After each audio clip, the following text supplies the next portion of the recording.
தேசிய மக்கள் சக்தியின் பாராளுமன்ற உறுப்பினர் கௌரவ ரவீந்திர பண்டாரா அவர்களால் பிரதம அமைச்சரிடம் கேட்கப்பட்ட வாய்மூல கேள்விகள் அடிப்படையில் முன்னாள் ஜனாதிபதிகள், அமைச்சர்கள் மற்றும் பாராளுமன்ற உறுப்பினர்கள் பிள்ளைகளின் உறவினர்கள் மற்றும் நண்பர்களுக்கு 2006ஆம் ஆண்டுக்கு பிறகு ஜனாதிபதி நிதியத்தின் மூலமாக நிதி வழங்கப்பட்டது பற்றி 2025/8/5 அன்று கேள்வி எழுப்பப்பட்டது.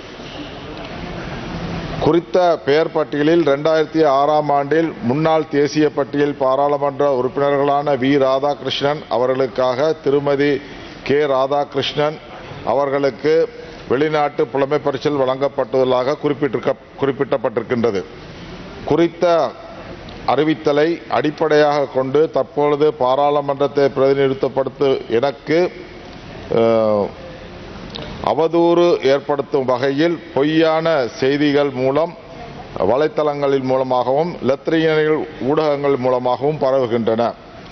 ஆனால் அதில் குறிப்பிடப்பட்டுள்ள வி. ராதாகிருஷ்ணன் என்னும் பெயர் பெருமாள் பிள்ளை ராதாகிருஷ்ணன் ஆக இருக்க வேண்டும் என்றும், அதில் குறிப்பிட்டுள்ளது வேலுசாமி ராதாகிருஷ்ணன் என்ற எண்ணை பற்றியதல்ல என்றும், அந்த நேரத்தில் நான் மாகாண சபையில் பிரதிநிதித்துவப்படுத்திய உறுப்பினராக இருந்திருக்கின்றேன் என்றும், பாராளுமன்றத்தில் பிரதிநிதித்துவப்படுத்தவில்லை என்றும் இந்த உயரிய சபைக்கு நாட்டின் மக்களுக்கும் அறிய தருகின்றேன்.